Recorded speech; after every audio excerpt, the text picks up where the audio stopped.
Kirsch and Emily, New Country, fewer commercials, New Country 103.9. Emily, you know that I've got a lot of friends in the Tampa area, Sarasota. I spent a lot of time down there as well, and this is not looking good this week. No, which one is this? Hurricane Kirk? No. Milton. This is Milton. Kirk is out in the middle of the Atlantic right now. It's been a crazy hurricane season, but Milton is probably going to hit around the Tampa area tomorrow. It looks like in the late afternoon, and it's barreling straight towards that city. And it's everybody in Tampa says that we can't get hit by a hurricane because of the way Tampa sits. Oh yeah, you can. Never say never. We'll see what happens. Never say never. What'd you do this weekend? So Tess came over. I know. Right. I'm sorry. The invite, got lost, I guess, for you. Yeah, thanks. And we watched Twisters, and I did not pick it. She did, and she loved it. She did? All right. So I'm just saying. I'm sure it's a wonderful movie. Oh, no, I see you poking holes in the whole thing whenever you watch it. You know what? I would have loved to have watched it with you and Tess. I'm sure. Let me see here. I'm looking through my texts and on my phone. No, I do not see an invitation to come watch this movie with you and Tess. Verizon just lost service again, I guess. That's what it was, yeah. Verizon. The rug. Got to talk about the rug. Yeah. Friday, the rug was the big story, though. The woman who dug up her backyard and found a rug, and they thought there was a body in it. I just don't think anyone was working on Friday, and they were just watching the live news coverage. This was so stupid. Let's just be honest. She found a rug. TikTok said there was a body in it. The police show up. And what did I say? I was like, there's not going to be anything in there. The only thing that's a little sus is the dogs. 2 dogs trained, sat, which means something. I guess there was like blood on the rug or something. Well, I mean, maybe it was a rug somebody got injured on. I don't know. But said it was just a really bad murderer who forgot to burn their evidence and buried it. This was just, it was a ploy for her to try to go viral and try to make money. You sent me a screenshot of her merch store that was shirts that just said, just keep digging. That reminds me of Holes. Did you ever see that movie or read the book? No. Oh. Well, us millennials will know what I'm talking about. So, how was your travel weekend? We were up in Detroit for soccer. Won one game, lost one game. Stayed at a very nice courtyard by Marriott. Can't tell if you're serious or not. So it was not up to Kirsch standards, right? Is that what you're trying to say? For me, no. Yeah, that's what I figured. I'm hotel bougie. Okay, so Emily, we have to talk about your outfit this morning because you showed up and I was like, man, she has absolutely she has given up based on what you're wearing this morning. So I kind of take offense to that because I really was just trying this new fashion trend, and I'm not joking when I say this, okay? But it's a bathrobe. Well, kind of. It's like bathrobe inspired, but I actually wore a bathrobe today. You wore a bathrobe today, and I was like, okay, she just doesn't care. She's like, okay. It's bathrobe inspired dresses, and they just keep popping up everywhere on the red carpet. So I wore my fancy glasses, and I'm just saying I'm a celebrity today. I'm like Angelina Jolie. In your bathrobe. You know what? In my bathrobe. People ask me, did you ever want to do TV? And I'm like, no, never wanted to do TV. Show up in your bathrobe. Because you could not wear that on TV. It's fashion, Kirsch, okay? Because the New York Post called it the latest, and they're always right. Try to get a job at 10 TV or something like that, wearing that. They'd be like, you're more of a Spectrum News kind of girl, aren't you? Sorry. I feel like that's so offensive. To someone it is. I'm sure it's a wonderful organization. I just know nothing about it. I was trying to go for the lesser known news channel. Sorry. You know what? I would fight someone and say, this is the latest trend. Please look at all of my receipts. So, amazing. Well, I'm just saying. But thank you for judging me. I was just, I'm just going to be in Vogue magazine making millions. All right. Well, enjoy that. I'll be over here playing country music. You know what, Emily? That's another song, One Bad Habit, Tim McGraw, that gets stuck in my head every time I hear it. It's like stuck in my head for the rest of the day. I wouldn't expect that, is what I'm trying to do. I don't know why. That one just gets stuck. It's Kirsch and Emily, New Country, fewer commercials, New Country 103.9. It's Monday. Look, we've got a lot going on this morning. to set your week off in the right direction, including, we start your day with Monday happy headlines every Monday morning right around this time, because we all know, look, if you turn on the news, it doesn't matter if it's Fox News, CNN, MSNBC, even local news is tough to watch sometimes. It's all bad. So we bring you the good stuff that's happening, like a lot of good things, actually. A heroic cop in Minnesota put his own life on the line last month to save an 18-year-old kid who was driving a runaway vehicle that wouldn't stop accelerating. So the cop told the kid to crash into his cruiser, and it worked. Oh, okay. So he got the cruiser right in front of him and was like, just hit me and let's get it stopped. And they're both awesome. okay. I just think that's smart and, happy. Yeah. A food pharmacy for seniors just opened up in Washington, D.C. Instead of drugs, they give out healthy food to help keep things like diabetes in check. Your doctor writes a prescription for medically tailored groceries, and every 2 weeks you get restocked with stuff like fresh produce and whole wheat pasta. You know what? That is so awesome because, both of my parents are diabetic, and they've cooked the same way for so long. They're, 70, they're late 70s. And they've cooked the same way for so long that it's hard for them to shift to a new way of cooking or like, hey, what do I really need to buy? So that's really cool that they're doing that. That'd be helpful for folks like them. America, yes. Okay. And I wanted to kind of shine light on who has donated to the hurricane relief in country music. Eric Church, obviously, with his new song, he gave all the royalties to North Carolina. Yep. Morgan Wallen Foundation, we mentioned last week, he donated $500K towards the hurricane relief. Jason Aldean raised over $600,000 for a children's hospital in Georgia. And Dolly Parton donated $1 million towards Hurricane Helene. And Miranda Lambert and her foundation $100,000. I feel like Dolly is just sitting on piles of money. Every time she gets involved in something, she's like, oh, here's another million. Right. Yeah, no matter what. But you know what? She has a good heart. She's a wonderful person. God bless Dolly Parton for sure. Always so entertaining. Yes. And I feel like we need a disclaimer eventually saying, please don't come at me. I know nothing. And this is all about statuses that I see. That you know very little about professional and college football.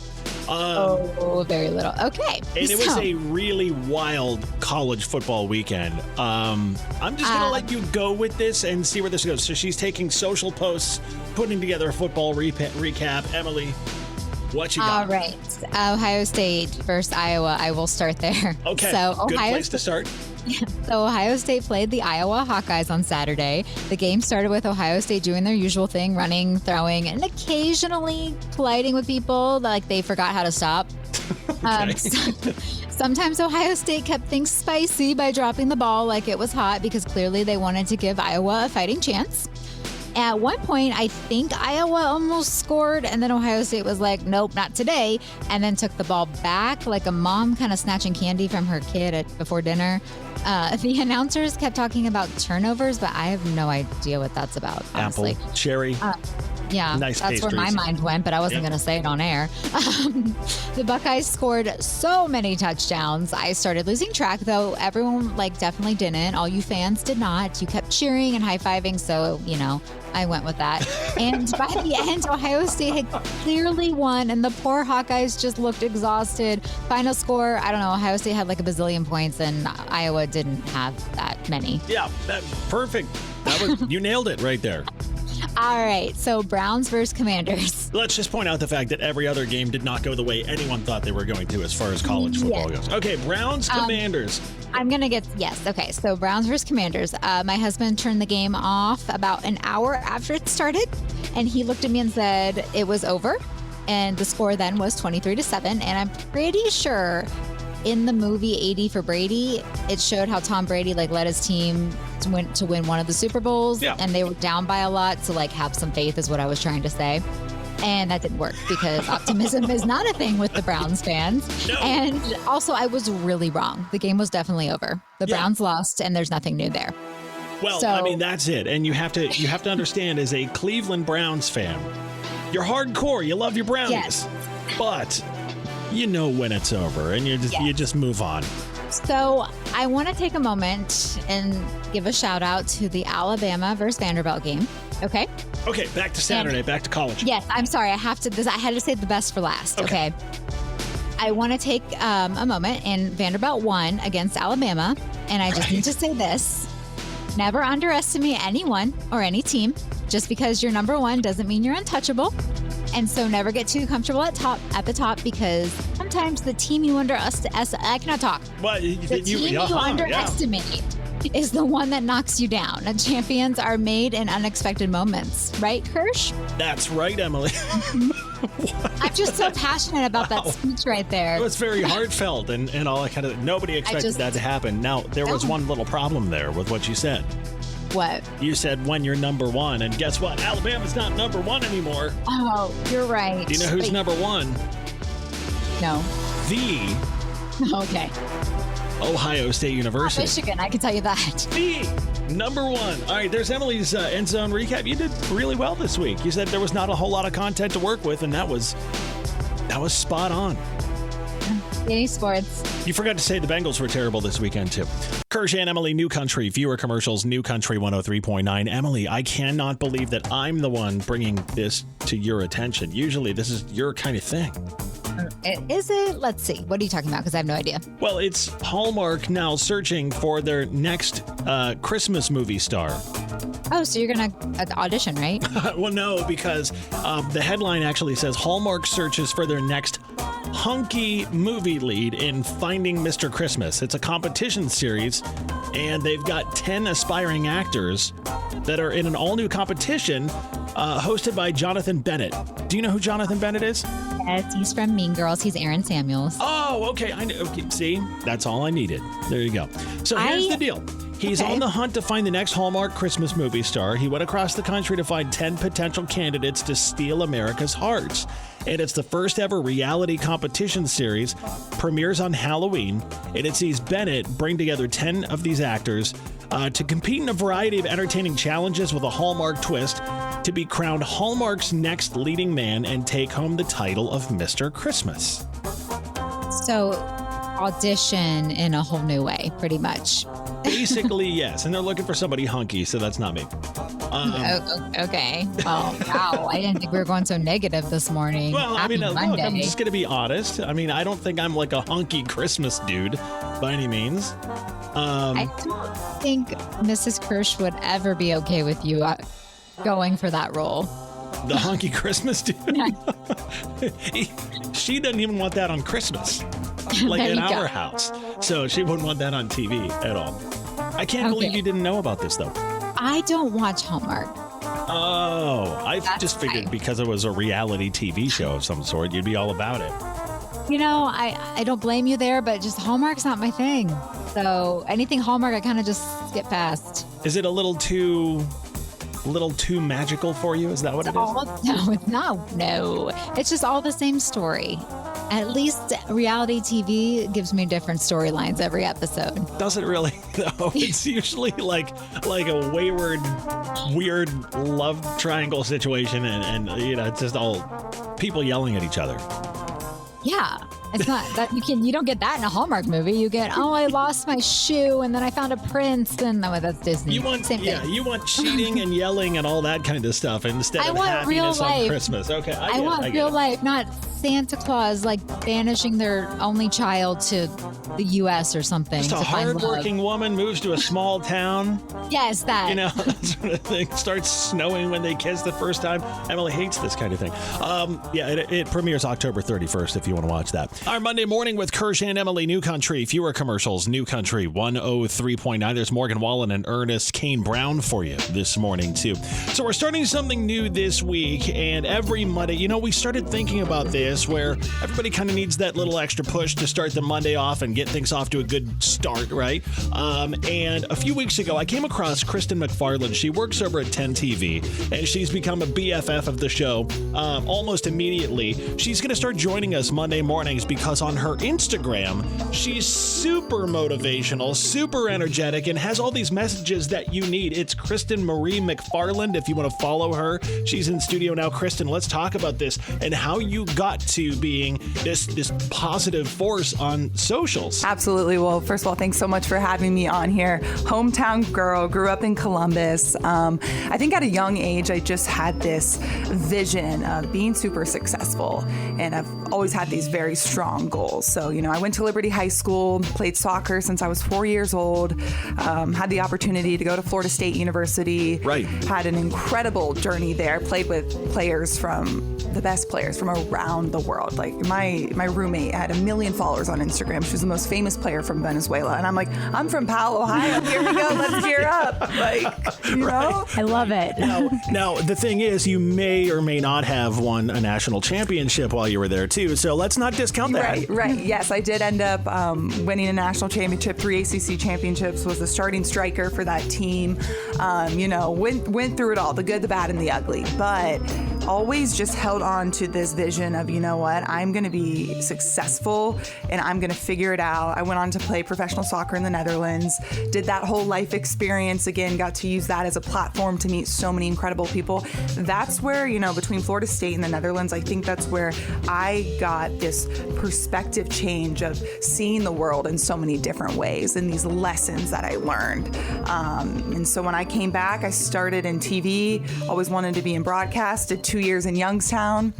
God bless you for both of those. I know. Always wanted to be in broadcast and yes. 2 years in Youngstown.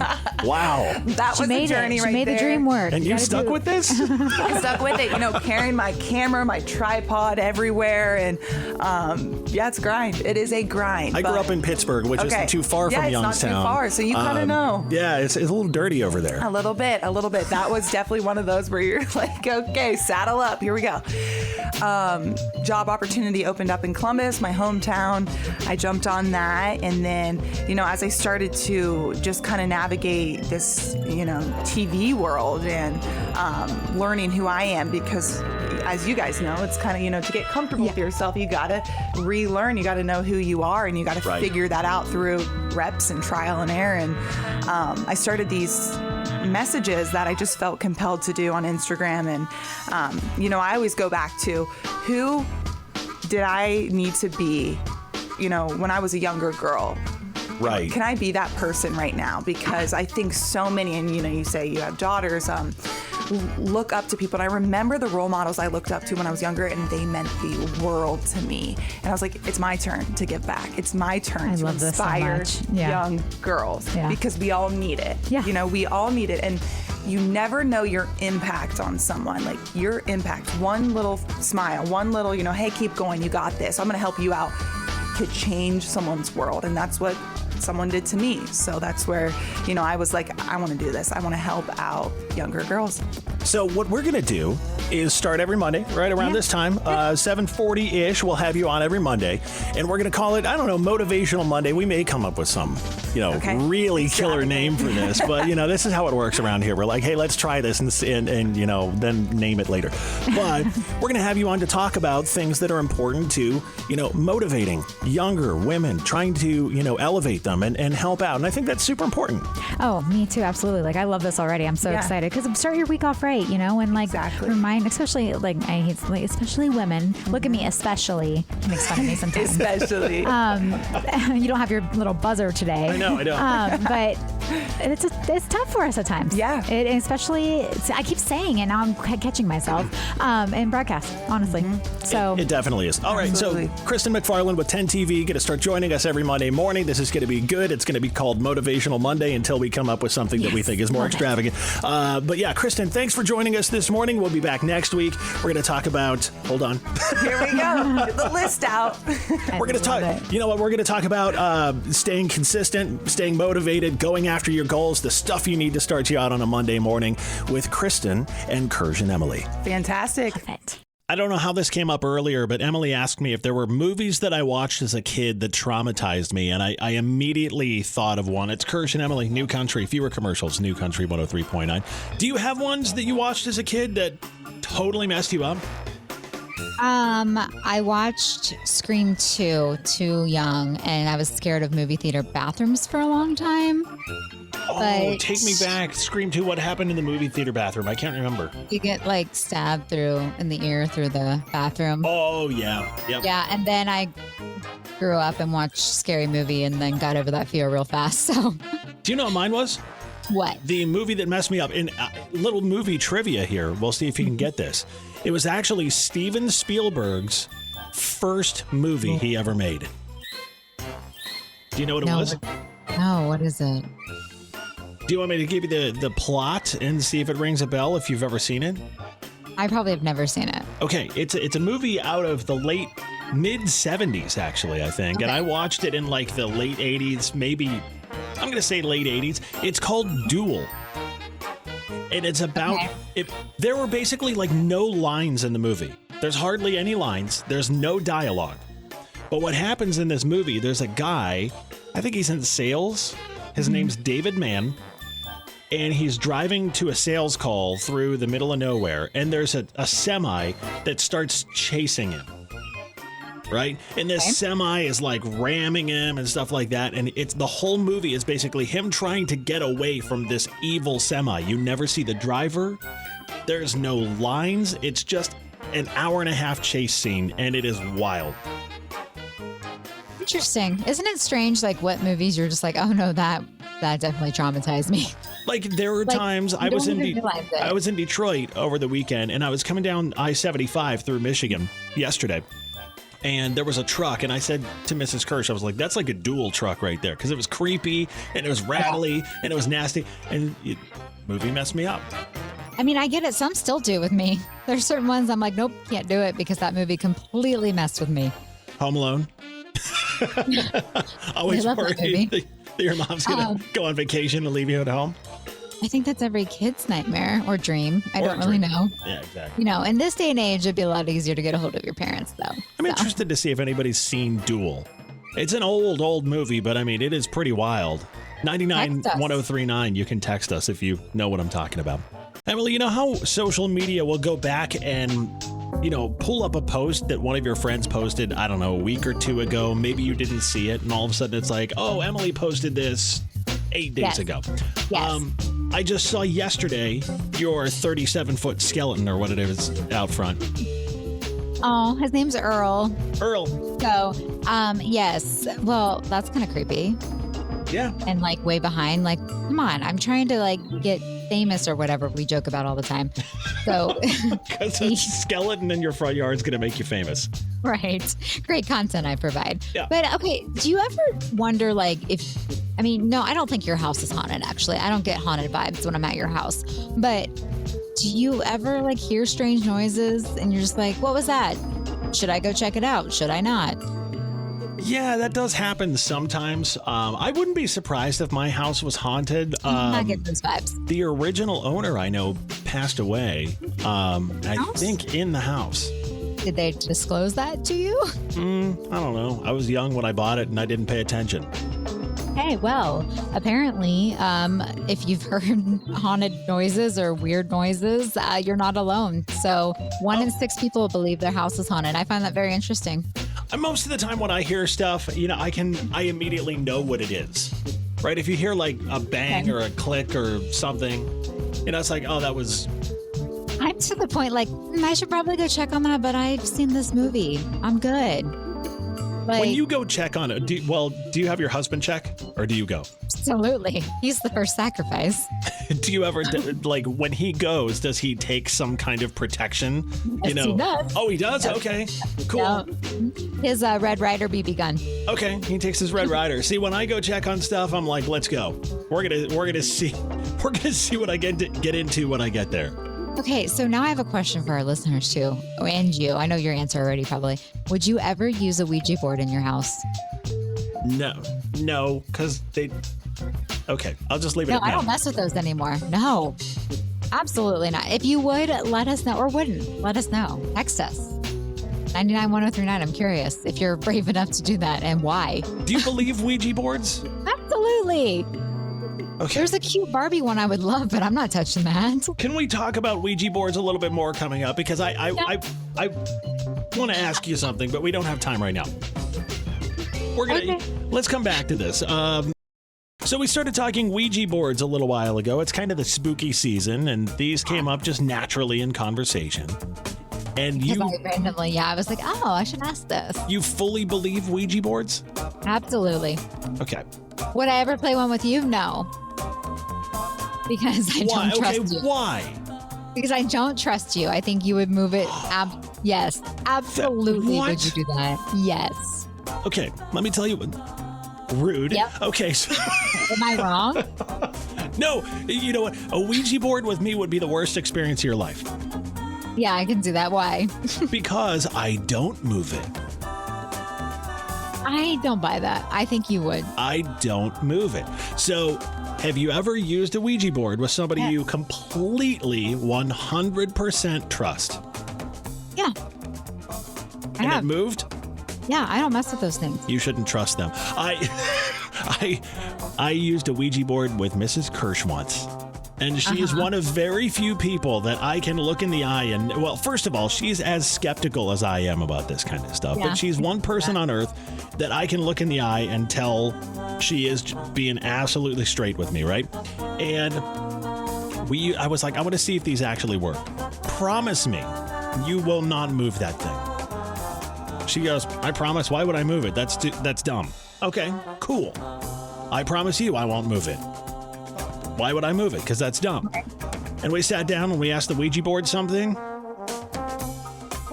Sat there. I'm like, looking at each other.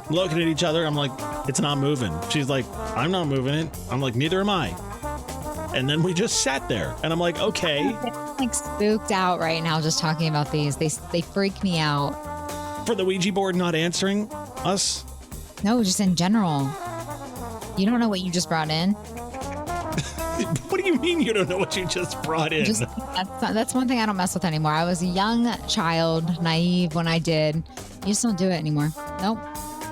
Learn from my mistakes in life. I am bringing a Ouija board in here. No, you're not. Yes. No. And we're going to... I will tag someone else in for the show that day. Nope. It's part of your contract. Read page 6, paragraph 9. Ouija boards. If Kirsch brings them up, you have to do it. You signed it. Sorry. No. And also, I don't want to do that to the station. Dude, we're doing a Ouija board. This is going to be good. And you're going to be like, it's not doing anything. And I'll be like, see, I told you.